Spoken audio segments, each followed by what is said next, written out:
Tolong dengarkan saya baik-baik, Bu. Setelah ibu berdiri dari kursi ini, pura-puralah pingsan. Jangan tanya kenapa sekarang. Percaya sama saya. Kalimat itu diucapkan sangat pelan oleh teller bank yang sedang melayaniku.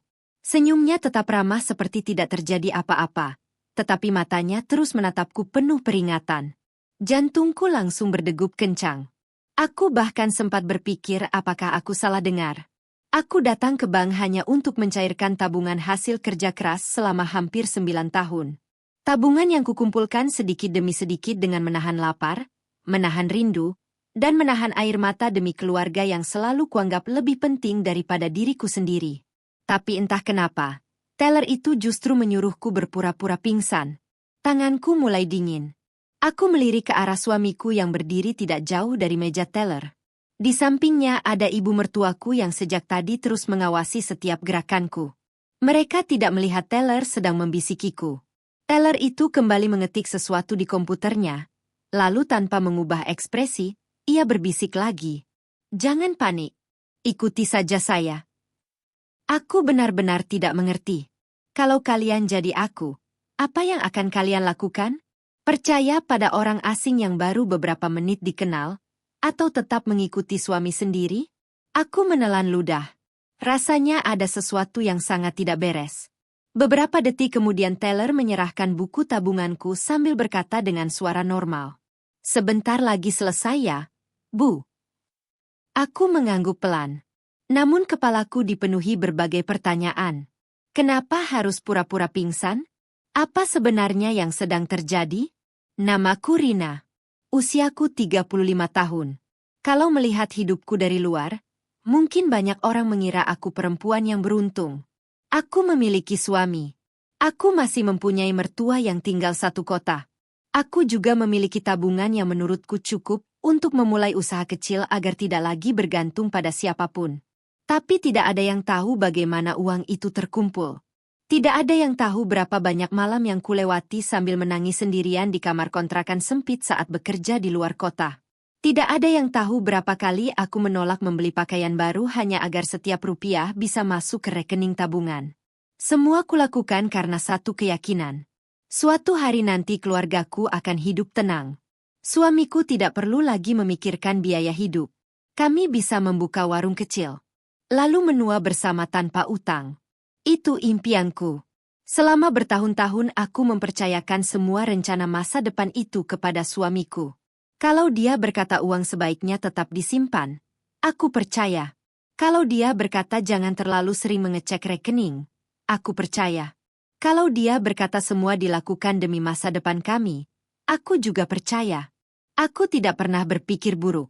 Bagiku, rumah tangga dibangun dengan kepercayaan, bukan dengan rasa curiga. Karena itulah ketika suamiku mendadak mengajakku ke bank pagi itu, aku sama sekali tidak menolak. Katanya ada urusan penting. Katanya semua harus diselesaikan hari itu juga. Katanya ini demi masa depan keluarga kami. Aku menurut. Tanpa tahu bahwa langkah kakiku menuju bank pagi itu hampir menghancurkan seluruh hidupku. Pagi tadi sebelum berangkat, suamiku bahkan terlihat sangat berbeda. Biasanya dia santai. Hari itu dia terus melihat jam. Beberapa kali dia menerima telepon, lalu menjauh setiap kali berbicara. Saat kutanya siapa yang menelepon, dia hanya menjawab singkat. Teman. Tidak biasanya dia seperti itu. Ibu mertuaku juga tiba-tiba datang sejak pagi. Beliau buru-buru menyuruhku mandi dan bersiap. Nanti kita terlambat. Urusan ban itu tidak boleh ditunda. Aku sempat heran. Memangnya urusan apa sampai semua orang terlihat begitu terburu-buru? Ketika kutanya lebih rinci, jawabannya selalu berubah. Kadang katanya untuk modal usaha. Beberapa menit kemudian berubah menjadi membeli tanah. Lalu berubah lagi menjadi membantu saudara yang sedang kesulitan. Jawaban mereka tidak pernah sama. Aneh. Tapi lagi-lagi aku memilih diam. Aku terus meyakinkan diriku sendiri bahwa mereka adalah keluargaku. Tidak mungkin mereka berniat buruk kepadaku. Sayangnya, beberapa menit setelah kami tiba di bank, seorang teller yang bahkan belum pernah bertemu denganku justru menjadi orang pertama yang membuatku sadar bahwa mungkin selama ini aku mempercayai orang yang salah. Aku masih mengingat dengan jelas perjalanan menuju bank pagi itu. Sepanjang jalan, suasana di dalam mobil terasa begitu aneh. Biasanya suamiku suka mengajakku mengobrol. Sekadar bertanya mau makan apa nanti atau membahas hal-hal kecil yang membuat perjalanan terasa singkat. Hari itu tidak. Dia lebih banyak menggenggam ponselnya. Sesekali ia melirik kaca spion, lalu mengetik sesuatu dengan cepat. Aku sempat melihat nama kontak yang muncul di layarnya. Ibu. Padahal ibu mertuaku duduk tepat di sampingku. Kenapa harus saling mengirim pesan kalau mereka berada dalam satu mobil? Aku mencoba mengabaikannya. Mungkin mereka sedang membahas sesuatu yang tidak ingin membuatku khawatir. Begitulah caraku selalu berpikir. Aku selalu berusaha mencari alasan baik untuk orang-orang yang kusayang. Sayangnya, justru kebiasaan itulah yang hampir membuatku kehilangan semuanya. Ibu bawa KTP, kan? Tanya suamiku tiba-tiba. Iya. Buku tabungan juga. Iya. Kartu ATM. Ada. Dia mengangguk pelan. Tak lama kemudian ibu mertuaku ikut menyela. Nanti kalau ditanya petugas, bilang saja uang itu memang mau dipakai usaha keluarga. Aku mengernyit. Memangnya memang buat usaha, kan, Bu? Beliau tersenyum tipis. Iya. Pokoknya bilang begitu saja. Jawaban itu membuatku semakin bingung. Kenapa harus diingatkan?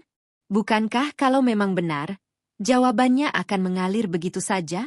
Aku menoleh ke arah suamiku. Dia malah mengalihkan pandangan keluar jendela. Tak ada satupun yang menjelaskan secara utuh. Semua seolah sudah memiliki percakapan yang tidak pernah melibatkanku. Sesampainya di bank, ibu mertuaku tidak ikut duduk di ruang tunggu. Beliau berdiri beberapa meter di belakangku. Matanya terus mengawasi meja teller tempat aku dilayani. Sesekali beliau memberi kode kecil kepada suamiku. Aku menangkap gerakan itu dari pantulan kaca. Sangat cepat. Nyaris tidak terlihat. Kalau bukan karena sedang memperhatikan sekitar, mungkin aku tidak akan menyadarinya. Saat teller mulai memeriksa buku tabunganku, wajahnya yang semula biasa saja perlahan berubah. Tangannya berhenti mengetik. Ia membuka layar lain. Kemudian menatap KTP milikku cukup lama. Aku sempat khawatir. Maaf, Bu, ada yang salah. Teller itu langsung tersenyum. Oh tidak, Bu. Namun senyum itu terasa dipaksakan. Ia meminta izin membawa berkas ke meja supervisor. Di saat itulah aku melihat suamiku mulai gelisah. Kenapa lama sekali? Gumamnya. Ibu mertuaku ikut mendekat. Jangan sampai dibatalkan. Kalimat itu keluar sangat pelan. Tapi cukup jelas untuk kudengar. Dibatalkan? Memangnya transaksi apa yang sampai mereka takut dibatalkan? Aku mulai merasakan sesuatu yang tidak bisa dijelaskan. Perutku terasa mulas. Tanganku berkeringat. Namun aku tetap berusaha berpikir positif. Mungkin memang prosedurnya seperti itu. Beberapa menit kemudian teller kembali. Ia membawa map biru dan secarik formulir. Bu Rina, boleh tanda tangan di sini? Aku membaca sekilas. Formulir pencairan. Nominalnya membuatku menahan napas. Seluruh isi tabunganku. Bukan sebagian. Bukan setengah. Semuanya. Aku spontan menoleh ke arah suami. Mas, kenapa semuanya? Sebelum suamiku sempat menjawab, ibu mertuaku lebih dulu menyela. Kalau dicicil nanti malah repot. Sekalian saja. Tapi, suamiku memotong ucapanku. Nanti juga kita simpan lagi di rekening baru. Ini cuma prosedur. Aku memandangi wajahnya beberapa detik. Aneh. Biasanya dia selalu sabar menjelaskan. Hari itu dia justru terlihat ingin semuanya selesai secepat mungkin. Aku kembali melihat formulir di depanku. Entah kenapa, tanganku mendadak terasa berat untuk memegang pulpen. Dan tepat saat aku hampir menorehkan tanda tanganku, teller itu menatapku dalam-dalam, lalu perlahan menggelengkan kepala, nyaris tak terlihat. Isyarat kecil itu membuat bulu kuduku berdiri. Untuk pertama kalinya hari itu, aku benar-benar yakin sedang berada di tengah sesuatu yang jauh lebih besar daripada sekadar transaksi bank. Aku menarik tanganku pelan. Pulpen yang tadi hampir kugunakan kembali kuletakkan di atas meja teller. Maaf, Mbak, boleh saya baca lagi formulirnya? Aku berusaha terdengar setenang mungkin, meski sebenarnya dadaku sudah seperti dipukul berkali-kali. Teller itu mengangguk. Tentu, Bu. Tidak usah terburu-buru. Kalimatnya terdengar biasa. Tapi matanya kembali menatapku seolah sedang mengatakan sesuatu yang tidak bisa diucapkan. Di belakangku, suara kursi bergeser. Suamiku mulai kehilangan kesabaran. Rin, ditandatangani saja. Kita dari tadi sudah lama. Aku menoleh. Mas, aku cuma mau baca dulu. Apa yang dibaca? Itu kan sudah kita bahas di rumah. Aku terdiam. Tidak. Kami sama sekali tidak pernah membahas pencairan seluruh isi tabunganku. Yang kuingat, dia hanya mengatakan akan ada keperluan keluarga. Tidak pernah ada pembicaraan bahwa semua uangku harus keluar hari itu. Aku kembali membaca formulir itu. Jumlahnya benar. Hampir seluruh tabunganku. Hanya tersisa saldo minimum. Aku menelan ludah. Rasanya ada sesuatu yang sedang disembunyikan dariku. Saat itulah teller meminta izin mengambil cap bank. Ketika ia berdiri dan melewatiku, langkahnya sengaja diperlambat. Ia berhenti tepat di samping kursiku.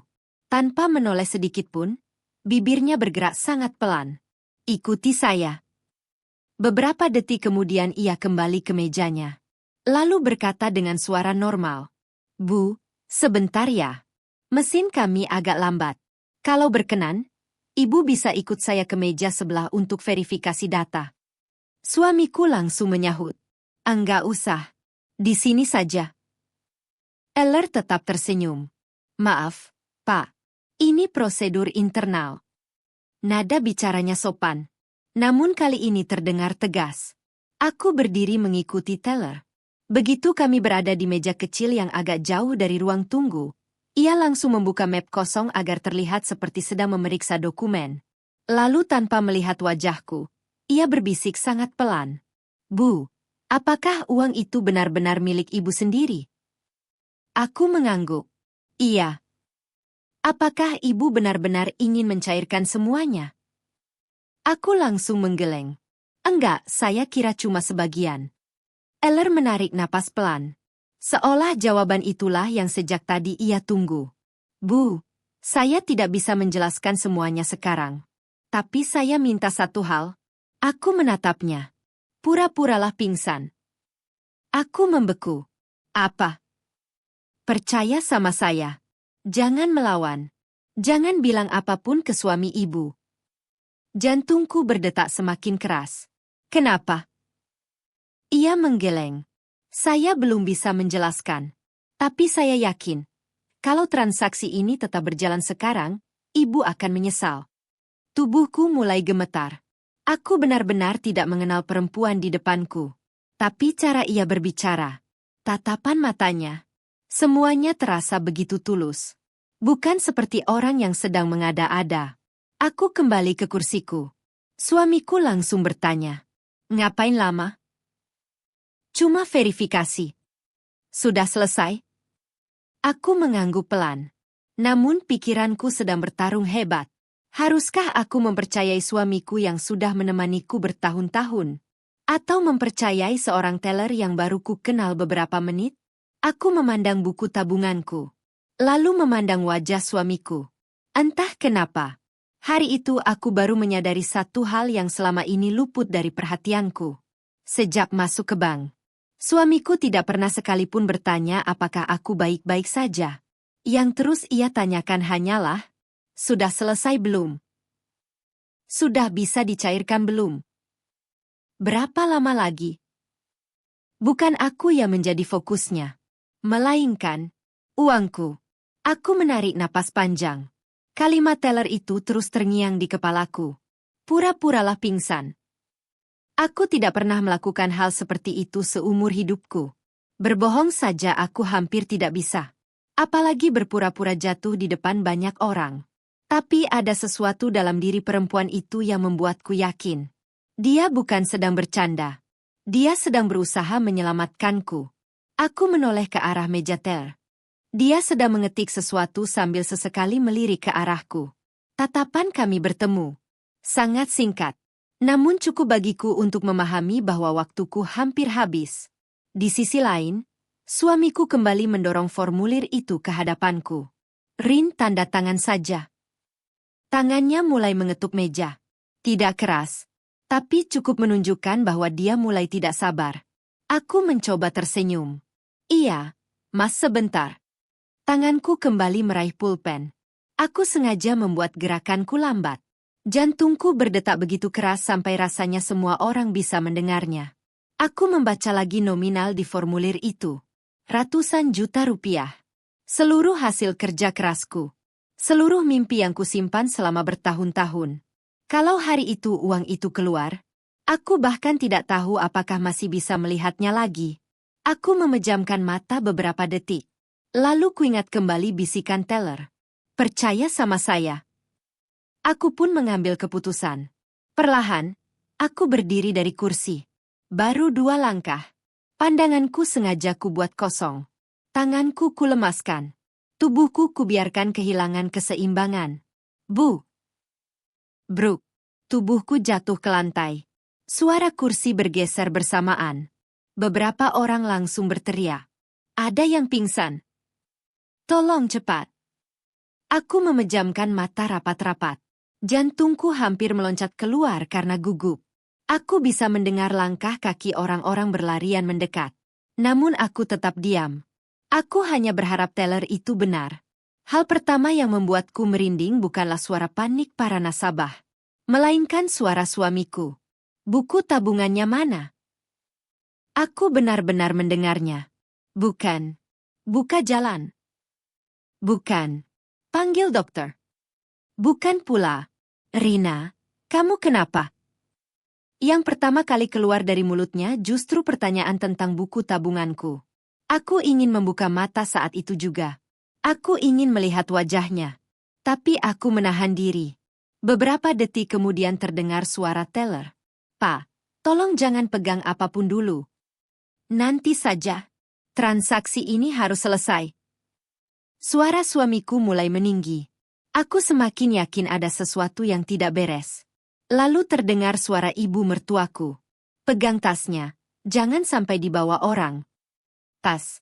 Di dalam tas itulah ada KTP, ATM, buku tabungan, dan semua dokumen pribadiku. Kenapa mereka lebih sibuk memikirkan tas dibanding diriku yang sedang tergeletak? Air mataku hampir keluar. Untung mataku masih terpejam. Kalau tidak, mungkin semua sandiwaraku akan berakhir. Beberapa saat kemudian terdengar langkah kaki yang lebih berat. Sepertinya satpam datang. Maaf, Pak. Semua mundur dulu. Ini istri saya, bentak suamiku. Iya, Pak. Justru karena itu kami harus memastikan kondisi beliau terlebih dahulu. Suasana semakin ramai. Aku bisa mendengar beberapa nasabah mulai berbisik. Aneh ya. Istrinya pingsan. Kok suaminya malah marah-marah? Iya, dari tadi yang dibahas malah transaksi. Aku merasakan seseorang memegang pelan pergelangan tanganku. Kemungkinan teller itu. Dengan suara sangat kecil yang hanya bisa kudengar, ia berkata, "Terima kasih, Bu. Sedikit lagi." Aku tidak menjawab. Namun di dalam hati aku mulai bertanya-tanya, apa sebenarnya yang sedang dilakukan mereka? Kenapa teller itu seolah sedang menunggu sesuatu?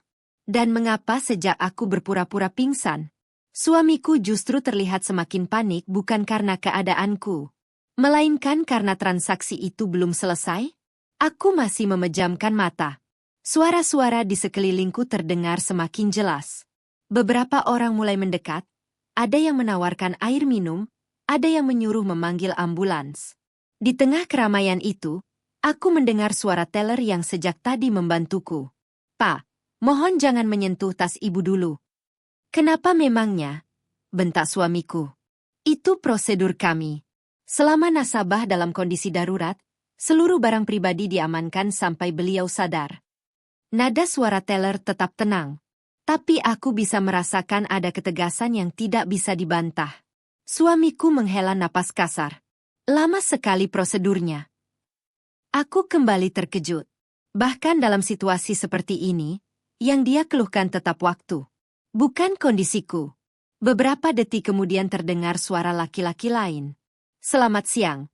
Saya manajer cabang. Ada yang bisa saya bantu? Eller langsung menjawab dengan nada profesional. Pak, saya perlu konfirmasi beberapa data transaksi sebelum proses dilanjutkan. Suamiku langsung menyela. Konfirmasi apa lagi? Semua berkas sudah lengkap. Manajer itu tidak langsung menjawab. Ia justru bertanya pelan. Maaf, Bapak siapa? Saya suaminya. Baik. Apakah rekening ini atas nama Bapak? Tidak. Apakah Bapak merupakan pemegang kuasa resmi atas rekening tersebut? Suasana tiba-tiba hening. Aku bisa merasakan ketegangan di udara. Beberapa detik berlalu sebelum suamiku menjawab. Tidak. Kalau begitu, mohon maaf. Seluruh keputusan transaksi tetap harus berasal dari ibu sebagai pemilik rekening. Aku mendengar napas suamiku mulai berat. Seolah jawaban itu membuatnya kesal. Aku masih berpura-pura tidak sadar. Saat itulah terdengar suara pelan dari Ter. Pak, boleh saya bicara sebentar di ruang belakang? Untuk apa? Ada beberapa data yang perlu kami cocokkan. Suamiku sempat menolak. Namun akhirnya ia mengikuti manajer dan teller. Langkah kaki mereka menjauh. Beberapa saat kemudian hanya terdengar suara ibu mertuaku yang masih berada tidak jauh dariku. Beliau tidak tahu aku bisa mendengar semuanya. Dengan suara berbisik ia menelepon seseorang. Halo, belum berhasil. Iya, dia malah pingsan. Entahlah. Pokoknya uangnya belum keluar. Dadaku langsung sesak. Belum berhasil? Kalimat itu membuat pikiranku kacau. Jadi benar. Ada sesuatu yang memang sedang mereka rencanakan. Dan yang gagal bukan karena aku sakit. Melainkan karena uangku belum berhasil dicairkan. Sekitar 5 menit kemudian, langkah kaki kembali mendekat. Kali ini bukan hanya teller dan manajer. Ada 2 orang petugas keamanan ikut bersama mereka. Suasana di bar mendadak jauh lebih serius. Aku masih memejamkan mata. Lalu kudengar manajer berkata dengan suara pelan. Bu Rina, saya tahu ibu bisa mendengar saya. Jantungku hampir berhenti. Bagaimana dia tahu? Ibu tidak perlu takut. Kami hanya ingin memastikan satu hal. Tadi sebelum ibu jatuh, apakah benar ibu belum berniat mencairkan seluruh tabungan ibu? Aku tetap diam beberapa detik. Lalu perlahan menggerakkan ujung jariku. Sangat pelan. Sebagai tanda bahwa aku mendengar. Manajer melanjutkan. Kalau memang ibu merasa tertekan atau dipaksa melakukan transaksi, tolong berkedip 2 kali saat nanti membuka mata. Tubuhku langsung merinding. Berarti, mereka bukan hanya curiga. Mereka sudah mengetahui bahwa ada sesuatu yang tidak beres. Namun yang belum ku ketahui adalah, apa sebenarnya yang dilihat teller sejak awal sampai ia berani mengambil keputusan yang begitu nekat? Menyuruh seorang nasabah berpura-pura pingsan demi menghentikan transaksi? Aku perlahan membuka mata. Lampu putih di langit-langit, bang terlihat sedikit buram. Beberapa wajah langsung mengelilingiku. Teller itu tersenyum tipis seolah memastikan aku baik-baik saja. Alhamdulillah. Ibu sudah sadar. Aku berpura-pura masih lemas. Kepalaku pusing. Manajer bank langsung berjongkok di sampingku. Bu, jangan dipaksakan berdiri dulu. Kami ingin memastikan kondisi ibu aman. Aku mengangguk pelan. Saat mataku menyapu ruangan, kulihat suamiku berdiri beberapa meter dariku. Wajahnya bukan terlihat lega. Justru terlihat kesal. Tangannya terus mengepal. Bahkan beberapa kali ia melirik ke arah meja teller tempat buku tabunganku masih berada. Tatapan itu tidak luput dari perhatian manajer. Beliau lalu memberi isyarat kecil kepada teller. Tanpa banyak bicara, teller segera mengambil buku tabunganku beserta ATM dan memasukkannya ke dalam map khusus bank. Aku baru sadar. Sejak tadi mereka sengaja menjauhkan semua dokumenku dari jangkauan siapapun. Termasuk suamiku. Bu Rina.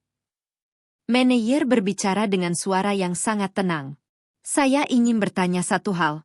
Jawab sejujurnya. Aku mengangguk. Apakah ibu mengetahui bahwa formulir yang tadi hampir ibu tanda tangani adalah pencairan hampir seluruh saldo rekening? Aku langsung menoleh. Apa? Ruangan mendadak sunyi. Aku kira cuma sebagian. Suamiku langsung memotong. Rin, tadi sudah kubilang, nanti uangnya dipindahkan lagi. Aku menatapnya. Mas, kapan kita pernah bicara soal mencairkan semuanya? Dia terdiam. Hanya beberapa detik. Tapi cukup bagiku untuk menyadari bahwa dia sedang mencari jawaban. Aku, kan sudah jelaskan di rumah. Aku menggeleng pelan. Tidak pernah. Wajah ibu mertuaku langsung berubah. Beliau buru-buru menyela. Kamu mungkin lupa. Aku memandang beliau. Bu, kalau memang benar dibahas, pasti saya ingat. Untuk pertama kalinya sejak menikah, aku berani membantah ucapan ibu mertuaku. Beliau tampak kaget. Begitu juga suamiku. Manajer BAM menarik sebuah map tipis dari meja. Bu Rina, sebenarnya sejak awal teller kami merasa ada beberapa hal yang tidak biasa. Aku menoleh ke arah teller. Perempuan itu tampak sedikit gugup. Namun ia mulai menjelaskan. Saat Bapak mendampingi ibu ke meja saya, hampir semua pertanyaan justru dijawab oleh Bapak. Aku mengingat-ingat. Benar. Bahkan saat teller menanyakan tujuan pencairan dana, suamiku yang lebih dulu menjawab. Buat usaha. Padahal aku belum sempat membuka mulut. Teller melanjutkan. Lalu ketika saya bertanya apakah ibu memahami nominal yang akan dicairkan, Bapak langsung memotong pembicaraan. Dadaku mulai sesak. Aku baru menyadari semua kejadian kecil yang tadi kuanggap biasa. Ternyata, tidak ada yang biasa. Hal lain yang membuat saya semakin curiga, lanjut teller, adalah setiap kali saya berbicara langsung kepada ibu, Bapak selalu berusaha menjawab lebih dulu. Aku menoleh ke arah suamiku. Dia menghela napas panjang. Itu karena istriku memang tidak paham urusan keuangan. Kalimat itu menusuk hatiku. Selama bertahun-tahun, akulah yang bekerja. Akulah yang mengumpulkan tabungan itu. Tapi di depan orang lain, aku digambarkan seolah tidak mengerti uang milikku sendiri. Belum sempat aku mencerna semuanya, manajer kembali membuka map di tangannya. Ada satu hal lagi yang membuat kami menghentikan transaksi. Aku menatap beliau. Beberapa menit sebelum ibu datang ke loket, seseorang menelepon bank. Aku mengernyit. Menelepon. Iya. Orang itu menanyakan apakah rekening atas nama ibu bisa dicairkan hari ini tanpa kendala. Aku langsung menoleh ke arah suamiku. Wajahnya seketika pucat. Ibu mertuaku menggigit bibirnya. Manajer melanjutkan. Awalnya kami menganggap itu pertanyaan biasa.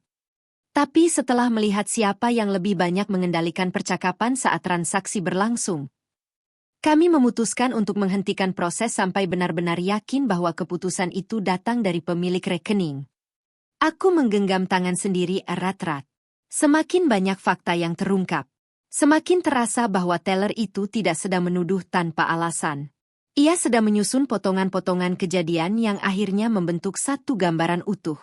Dan gambaran itu perlahan mulai menunjukkan bahwa aku memang sedang menjadi sasaran sebuah rencana yang sudah disiapkan jauh sebelum kami menginjakkan kaki di bank. Aku duduk perlahan di kursi yang disediakan pihak bank. Segelas air hangat diletakkan di depanku. Tanganku masih gemetar saat memegang gelas itu. Bukan karena pura-pura pingsan tadi, melainkan karena semua kepercayaanku kepada suami perlahan runtuh di depan mataku. Aku menatap laki-laki yang sudah 9 tahun menemaniku. Orang yang selama ini selalu kupanggil tempat pulang. Kini justru menjadi orang yang paling sulit kupahami. Mas. Suaraku lirih. Apa sebenarnya yang mau kamu lakukan? Dia mengusap wajahnya kasar. Kamu jangan percaya sama orang bang. Mereka cuma bikin masalah. Aku menggeleng pelan.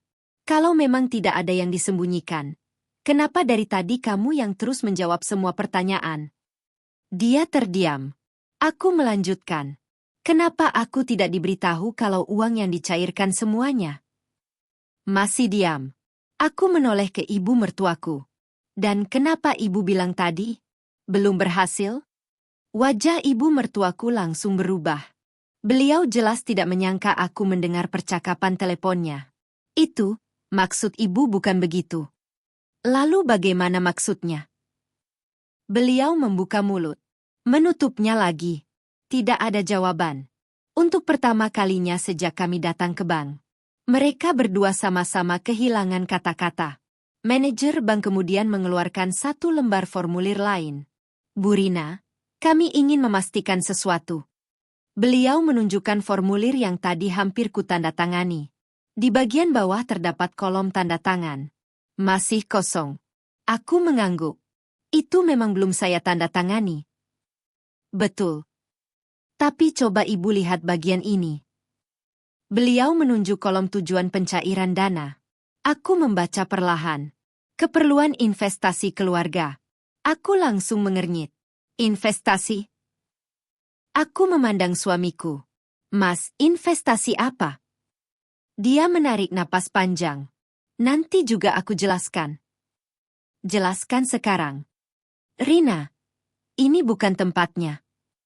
Aku mulai meninggikan suara. Kalau bukan sekarang, kapan? Dari tadi semua orang tahu kecuali aku. Suasana kembali hening. Beberapa nasabah yang masih berada di ruang tunggu ikut memperhatikan. Aku tidak peduli lagi. Selama bertahun-tahun aku selalu menjaga harga diri suamiku di depan orang lain. Hari itu, aku justru merasa harga diriku sendiri yang sedang dipermainkan. Manajer bank lalu berkata pelan. Bu, sebenarnya ada satu informasi lagi yang perlu ibu ketahui. Aku menatap beliau. Tapi kami ingin memastikan ibu siap mendengarnya. Aku mengangguk. Apapun itu, saya ingin tahu. Manajer melirik ke arah teller. Eller mengangguk pelan. Lalu manajer membuka layar komputer yang menghadap ke arahnya. Beberapa hari terakhir, rekening ibu sudah beberapa kali dicoba diakses untuk transaksi dalam nominal besar. Aku membeku. Apa? Iya. Namun selalu gagal karena verifikasi biometrik dan PIN tidak sesuai. Aku langsung menoleh ke arah suami. Wajahnya kini benar-benar pucat. Aku merasakan napasku mulai sesak. Mas, kamu tahu soal ini? Dia buru-buru menggeleng. Enggak, aku juga baru tahu. Namun sebelum aku sempat mempercayai jawabannya, Eller itu mengucapkan satu kalimat yang membuat seluruh ruangan kembali sunyi. Maaf, Pak. Tapi percobaan transaksi itu dilakukan menggunakan kartu ATM milik ibu. Aku merasa dunia di sekelilingku seperti berhenti berputar. Menggunakan kartu ATM milikku? Aku spontan merogoh tas yang sejak tadi berada di samping kursiku. Kubuka dompet kecil tempat biasanya kusimpan ATM. Kosong. Tanganku langsung gemetar. Aku membongkar isi tas satu persatu. Dompet. Isu, kunci rumah, obat sakit kepala. Semuanya ada, kecuali kartu ATM. Aku mengangkat wajahku perlahan. Mas. Suaraku nyaris tak terdengar. ATM-ku di mana? Suamiku terlihat terkejut. Atau mungkin sedang berpura-pura terkejut. Aku mana tahu. Tapi tadi pagi masih ada. Ibu mertuaku buru-buru menyela. Mungkin jatuh di rumah. Aku langsung menggeleng. Tidak mungkin. Karena semalam aku masih menggunakannya untuk membeli kebutuhan dapur. Setelah selesai, aku memasukkannya kembali ke dalam dompet. Aku sangat yakin. Tanganku mulai dingin. Kalau ATM itu tidak ada di tasku. Lalu ada di mana? Manajer memutar layar monitornya sedikit agar aku bisa melihat. Bu Rina, ini memang data internal. Tapi dalam kondisi seperti ini, kami rasa ibu berhak mengetahuinya. Di layar terlihat riwayat percobaan transaksi. Tanggalnya, 3 hari lalu, 2 hari lalu, kemarin malam. Nominalnya selalu besar. Puluhan juta rupiah. Bahkan ada satu percobaan yang hampir menghabiskan seluruh saldo. Aku menutup mulutku. Ini bukan saya. Eller mengangguk. Kami tahu. Karena setiap percobaan selalu gagal saat verifikasi PIN dan identitas. Aku mengernyit. Lalu kenapa kartunya bisa dipakai? Manajer menjawab pelan. Karena kartu fisiknya memang dimasukkan ke mesin ATM. Kalimat itu membuat bulu kuduku berdiri. Berarti, seseorang benar-benar memegang kartu ATM milikku. Bukan sekadar mengetahui nomor rekening. Bukan sekadar tahu namaku. Tapi memegang kartunya. Aku menoleh perlahan ke arah suamiku. Tatapan kami bertemu. Untuk pertama kalinya. Dia lebih dulu mengalihkan pandangannya. Mas. Aku menarik napas panjang. Aku tanya sekali lagi. ATM-ku sekarang ada di mana?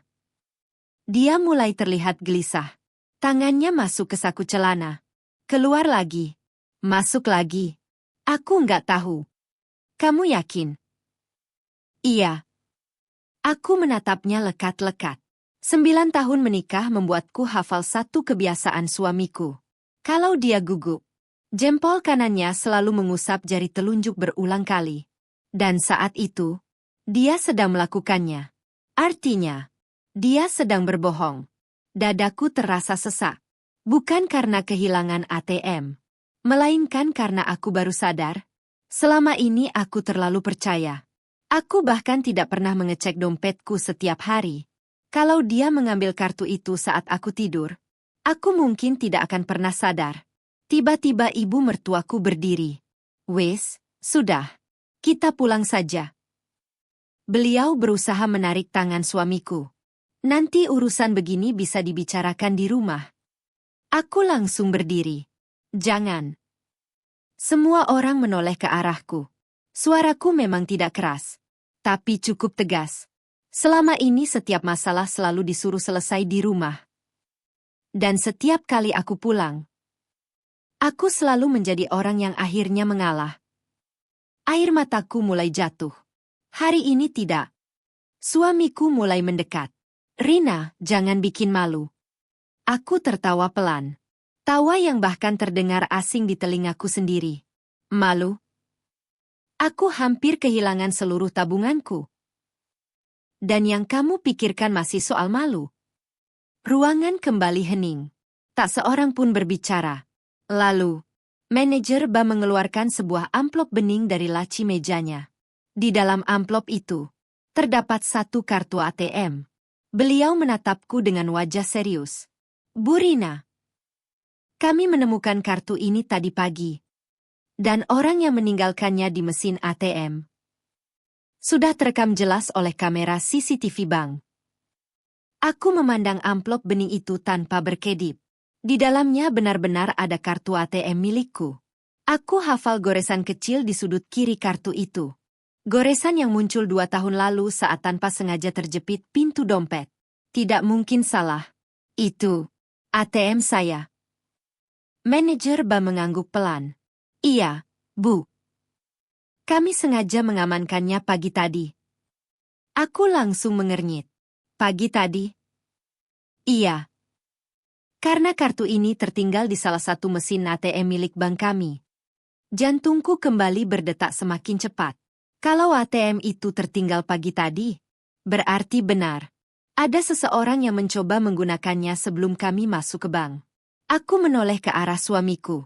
Dia mulai berkeringat. Kerah bajunya sudah basah. Beberapa kali dia mengusap dahinya sambil menghindari tatapanku. Aku belum pernah melihatnya segugup itu. Manajer lalu berkata pelan. Bu Rina, sebelum kami memperlihatkan rekaman CCTV, saya ingin menjelaskan sesuatu. Aku mengangguk. Setiap kartu ATM yang tertinggal di mesin akan langsung kami amankan. Petugas kami mengambil kartu itu sekitar pukul 8:12 pagi. Aku mencoba mengingat. Jam segitu, aku masih berada di rumah. Masih berdandan. Masih menyiapkan berkas yang diminta suamiku. Artinya, orang yang memakai ATM itu datang ke bank tanpa sepengetahuanku. Aku menoleh perlahan. Mas, kamu tadi pagi keluar rumah sebelum aku selesai bersiap. Dia langsung menjawab cepat. Aku beli bensin. Aku menggeleng. Pom bensin arahnya berlawanan dengan bank. Dia terdiam. Aku melanjutkan. Dan kamu pulangnya hampir 40 menit. Tidak ada jawaban. Ruangan kembali sunyi. Ibu mertuaku mulai terlihat gelisah. Beliau beberapa kali menarik lengan suamiku pelan seolah memberi isyarat agar tidak banyak bicara. Manajer bank kemudian memutar monitor ke arahku. Maaf, Bu. Rekaman ini tidak bersuara. Tapi saya rasa cukup jelas. Video mulai diputar. Aku melihat area mesin ATM. Jam digital di sudut layar menunjukkan pukul 8.07. Beberapa orang keluar masuk seperti biasa.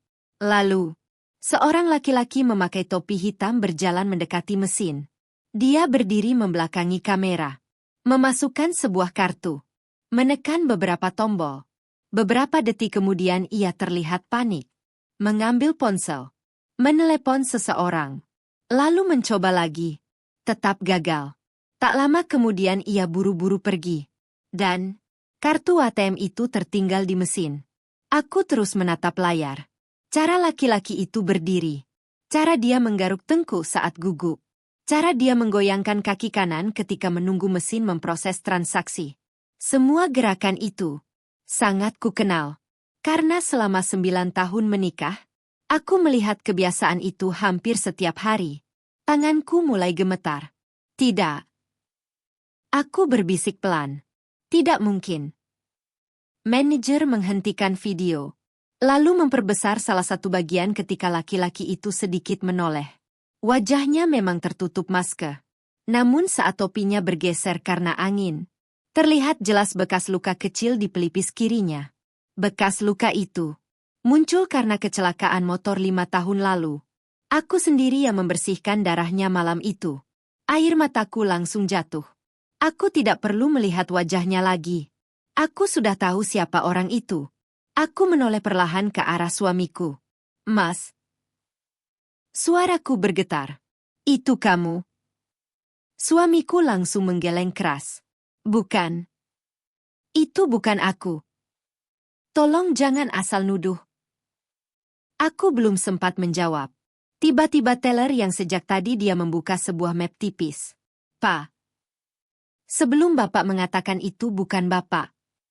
Ada satu bukti lagi yang baru saja kami terima dari bagian keamanan. Semua mata langsung tertuju ke arah teller. Ia mengeluarkan selembar kertas.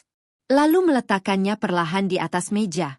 Di bagian atas kertas itu tertulis waktu akses pintu ruang ATM. Sedangkan di bagian bawah, tercetak dengan jelas nomor telepon yang digunakan untuk meminta kode verifikasi transaksi. Aku membeku. Karena nomor telepon yang tercantum di sana adalah nomor pribadi suamiku sendiri. Ruangan itu mendadak sunyi. Tidak ada lagi suara bisik-bisik nasabah. Tidak ada lagi suara langkah kaki. Semua mata tertuju kepada selembar kertas yang berada di atas meja. Aku sendiri hampir tidak sanggup membacanya. Nomor telepon itu, aku hafal di luar kepala. Nomor yang setiap malam meneleponku saat aku bekerja lembur. Nomor yang kusimpan dengan nama, Mas Hati Merah 2. Nomor suamiku. Aku mengangkat wajah perlahan. Mas. Kamu masih mau bilang itu bukan kamu? Dia menatapku beberapa detik, lalu menoleh ke arah ibunya, seolah berharap seseorang menyelamatkannya. Namun kali ini, ibu mertuaku juga tidak mampu berkata apa-apa. Suamiku akhirnya menarik napas panjang. Oke. Aku memang ke ATM pagi tadi. Dadaku langsung sesak, tapi aku tidak berniat mencuri. Lalu, aku cuma mau memastikan kartunya masih bisa dipakai. Aku menatapnya tanpa berkedip. Tanpa izin aku. Dia terdiam. Aku pikir, nanti juga akan aku bilang. Aku tertawa kecil. Tawa yang terasa begitu pahit. Nanti? Kapan nanti? Setelah uangku habis. Dia mulai meninggikan suara. Semua ini buat keluarga. Aku langsung memotong ucapannya. Jangan pakai alasan keluarga. Karena kalau memang untuk keluarga, kenapa aku sebagai pemilik uang justru tidak tahu apa-apa? Kalimat itu membuatnya terdiam lagi. Ibu mertuaku tiba-tiba maju. Rina. Ibu yang menyuruh dia. Aku menoleh. Beliau menundukkan kepala. Usaha keluarga ayahmu bangkrut. Banyak utang. Kalau tidak segera dibayar, Rumah kami akan disita. Aku memejamkan mata. Akhirnya, kebenaran itu keluar juga. Tapi kenapa tidak bilang? Air mata ibu mertuaku mulai jatuh. Karena ibu tahu kamu pasti menolak. Aku menggeleng pelan. Bukan. Aku tidak akan menolak kalau kalian jujur. Aku mungkin akan membantu. Semampuku. Tapi kalian memilih mengambil hakku diam-diam. Itulah yang tidak bisa aku terima. Ruangan kembali sunyi. Tidak ada seorang pun yang membantah. Karena semua tahu. Yang kuhukum bukan kesulitan mereka, melainkan kebohongan mereka.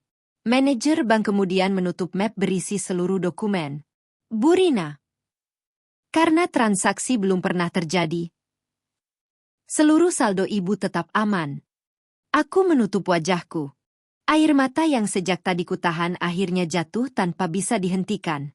Bukan karena uangku selamat, melainkan karena hari itu aku kehilangan sesuatu yang jauh lebih berharga. Kepercayaan. 9 tahun pernikahan runtuh hanya dalam satu pagi. Sebelum meninggalkan bank, teller yang sejak awal membantuku menghampiri. Ia menyerahkan kembali buku tabungan, ATM baru, dan seluruh dokumen pribadiku. Maaf kalau tadi saya meminta ibu berpura-pura pingsan. Aku menggeleng sambil tersenyum tipis. Justru saya yang harus berterima kasih. Kalau Mbak diam saja, mungkin hari ini saya pulang tanpa tabungan. Dan tanpa pernah tahu siapa yang sebenarnya sedang saya percaya.